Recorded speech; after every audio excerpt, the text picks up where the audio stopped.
Hey, what up, dogs? Welcome back to Garo Tech's League of Heroes. Rawr! Let's get right back into it, shall we? Last episode, that's right. We talked a lot about some gameplay stuff. Because some important things happened. For example, Betty Clicker. We just started off with her gilded, and then we just continued, and turns out there's no slowdown there. And we're planning on next time for next ascension, we're gonna ascend with King Midas gilded, just to see if that works, because maybe it will.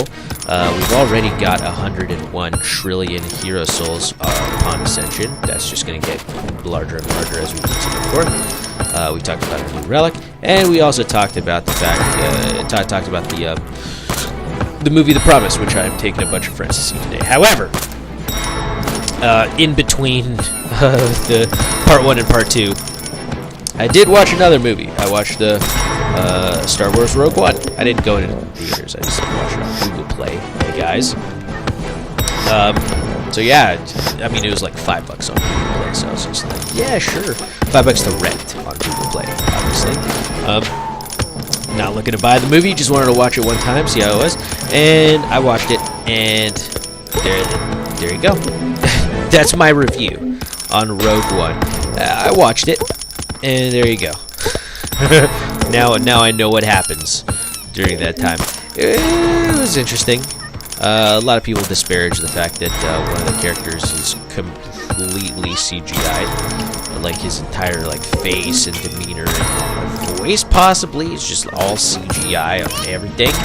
So, and it's not like he's like a monster person, man. It looks like he's like a regular ass human. He just has he's part of the Imperial Galactic Alliance, blah blah blah, whatever. He's on Darth Vader's side, basically. If you don't know what Star Wars is, which I don't really know myself. But anyways, he's one of the bad guys, and his it looks human. He's got a suit on, just like a lot of other people in the fucking generals and whatnot, and the Darth Vader side, the dark side, I guess you call it. But also, his face is just really gaunt.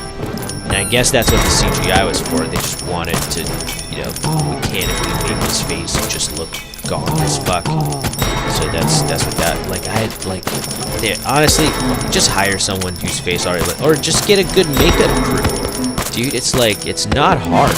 I don't know why they fucking did that. But a lot of people disparage this movie because of it. It doesn't make the movie worse. It's just it's just a weird choice and not like acting choice even, or plot or writing choice even. It's just a weird directing choice to do that. I don't it's interesting. And you can tell it was CGI too. Not obviously. Just the fact that he moved around slightly less naturally than other people did. And I feel like that's just gonna be a thing with CGI for, as long as humans can fucking look and see and breathe and hear each other. Because then they'll just be like, oh, yeah, no, that's obviously they did something with that, I don't know what it is. You can't capture a human soul on CGI, dog. It's very difficult. But yeah, so a lot of people disparage it for that. But, disparage it for something else, because that doesn't really have to do anything with the movie. The movie, in my opinion, I don't know, man. Rogue One, Star Wars, it's like a scrappy band of rebels. That even the fucking Rebel Alliance is just they're so scrappy, these rebels. They're not organized like us other rebels, Just it adds a little bit to the universe as well. It introduces a couple of characters who did we didn't know about before, and shows the story of how Leia gets a hold of the plans for the Death Star, because I guess that was an important story to tell. Dude, I don't know, man. At a certain point too, they do the funny movie trope thing where it's just they say the name of the movie, and you're just oh, they said the name of the movie. It's because the spaceship, whatever, the flyer fighter ship or whatever, that they take from the, not from like the dark, not from the dark side, but from like the headquarters of the Rebel Alliance. Like this is when they decide that like, it's because like the leaders of the Rebel Alliance were like, no, it's too dangerous, we can't go there, get those plans. So like the characters were just like, nah, we're gonna go do it, like spontaneously. Like they didn't tell anyone, they just fucking took a ship and went. So as they were taking the ship, one of the like ship conductors, or like what do they call them? The flight conductors. It's the people in the tall towers in like airplane areas who are just like, oh, you're clear to land, or like, runway blank is ready for liftoff.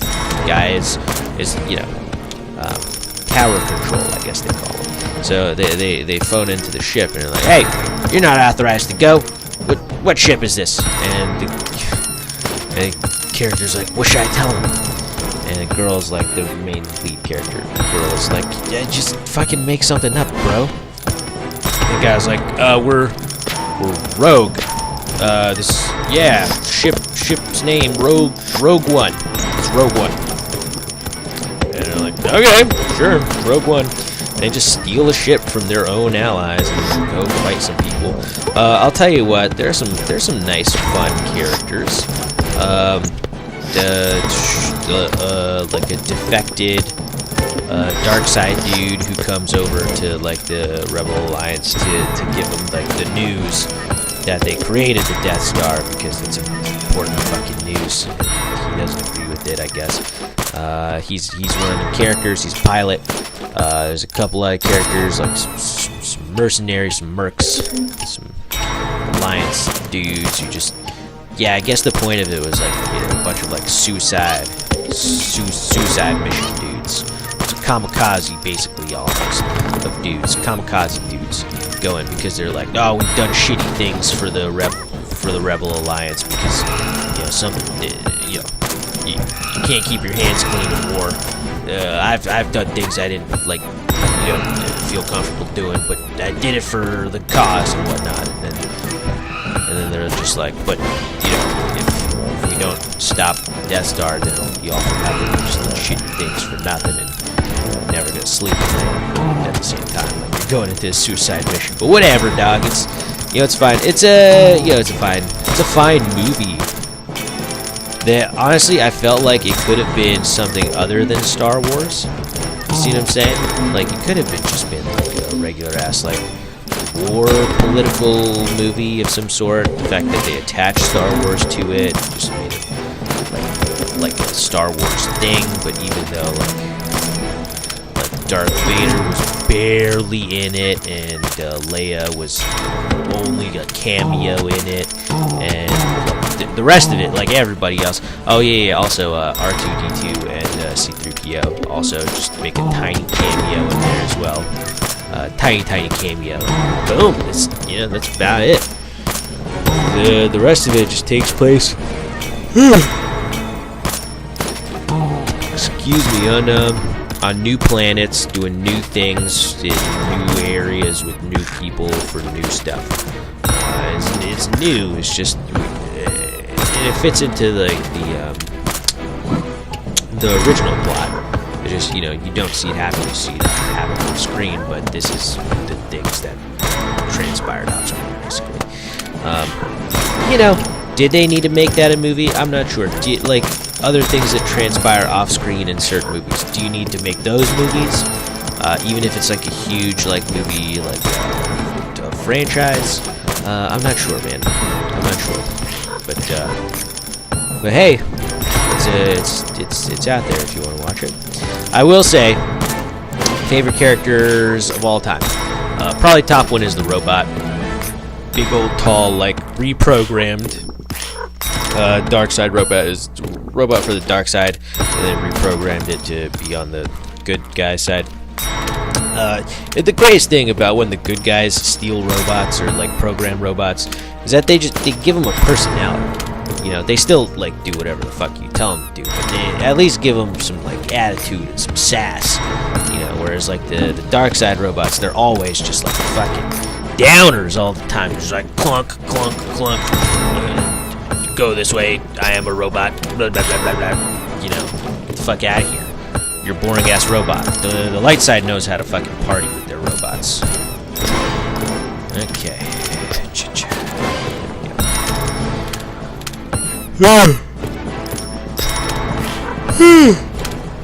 So yeah, sassy, tall, dark robot, handsome robot. And also, probably the two like super awesome like samurai ninja Asian dudes in the movie. They're two like I don't know, they're like war mates or brothers or something, like whatever. But it's two Asian dudes. One of them, he's blind. He's got like some weird bow staff with some weird glowy shit on the end of it. And he's like super into the Force. He's like, the Force is with me, and I am part of the Force. The Force is with me, and he just fucking like senses shit like a blind samurai. You know, you've seen the trope before, blind samurai, but he can see better than you because, or like fight better than you because all of his senses are fucking firing all at the same time. This is a little bit extra on top of it. He also knows and loves and believes in the Force, whereas his compatriot is almost like the Han Solo thing. He's just a merc, just shoots things and whatnot. He's a shooter man, and he doesn't believe in the Force. Not too much, I don't think. He doesn't really like disparage it the same way Han Solo disparages it in the original series. It's like, oh, you believe in that stupid shit? Oh, you're an idiot. No, instead he's just like, oh, you believe what he believe. That was a little racist character right there. Terribly sorry about that, but it's, I mean, that's how they talk. They talk super Asian-y, I guess. I don't know. I'm sorry. It's very insensitive. But you get the picture I'm painting here for you. Anyhoozle. They're like, but the mercenary guy, he's got a super cool weapon. Everyone else got like fucking blasters. They just use like a tiny little handgun-esque blaster to blast fucking dudes. This guy's got a fucking Gatling gun blaster. It's not like an actual gun that shoots bullets. It still shoots like lasers and shit, but it's a Gatling gun. He like fucking like cranks that shit, and it's fucking like, and I'm just like, whoa, dude. Just mowed down a fucking row, a sheet, a blanket of fucking stormtroopers, just gone down because of this guy's fucking Gatling gun laser blaster fucking bullshit. And it honestly probably the most badass like weapon in the entire series I've ever seen. Like fuck lightsabers, I want this shit right here. Give me this instead of a lightsaber, please. Oh, which also they it's fun what they do in the movie. They talk about stuff in the original trilogy, like, oh no, they're killing a Scarab or other shit. Just like random like background sort of almost dialogue or like insignificant quote unquote dialogue that happens in the like in between moments or like before a major moment happens, like or whatever. Stormtroopers like talking to each other before they get shot up. And blasted, fucking hit in the head with a fucking glowy bow staff. But yeah, they like all of the logistical stuff that like people, you know, tirelessly fucking analyze about the original series. They make mention to it in several occasions, and they're just like, oh, that was, well, why'd they do that? I feel like, so it's like workers who think they're smarter than the managers at the job, basically. It's a pretty funny situation, and I know Disney does this a lot in a lot of their movies, especially the recent Marvel movies, where like they kill a bunch of bad guys with a superhero or super powered dude, and the last remaining bad guy is just like super sassy. It's just like, oh, I don't like those guys anyway. Bye. You know. It gives a little character to the whole series. And take a look at this. King Meister started slowing down. That's super nice, right there. But anywho, as for Rogue One, must see. Nah, you don't gotta go see it. Would it be fun for Star Wars audiences who know Star Wars and love Star Wars? Yeah, totally. Would it be fun for anyone else? If you're into the genre, or if you're feeling in the mood to watch a type of movie like that, which is like almost like Suicide Squad, but you know, these guys actually die in the end. Oh, spoilers! Oh, I didn't tell you who dies, but most of them die in the end. Yeah, it's, you know, if you're into that type of movie, go ahead and watch it, give it a go. You know, if you don't know much about Star Wars, you'll probably understand quite a few things. There's a cool scene towards the end that sort of mimics the beginning of A New Hope, and Leia's cameo is just like perfect right there as well. So it's, hey, you know, it's you know, it's difficult for me to say bad things about the movie, especially since you can tell it was made with a certain love and care. Not as much as the original trilogy, obviously. That's a fucking masterpiece by all accounts. But this one, yeah, it's a pretty good watch. If you got some free time on your hands and you want to just kick back with it, just be like, oh yeah, eat some popcorn, some chips, see like what cool Star Wars. New Star Wars. Oh, Star Wars I haven't seen before. Let's give it a watch. Why not? Okay. There you go. That's my review, and this video's gone on long enough. So I'll catch you guys in the next episode, where we're gonna keep King Mice Gilded and Ascend, and that's gonna be cool.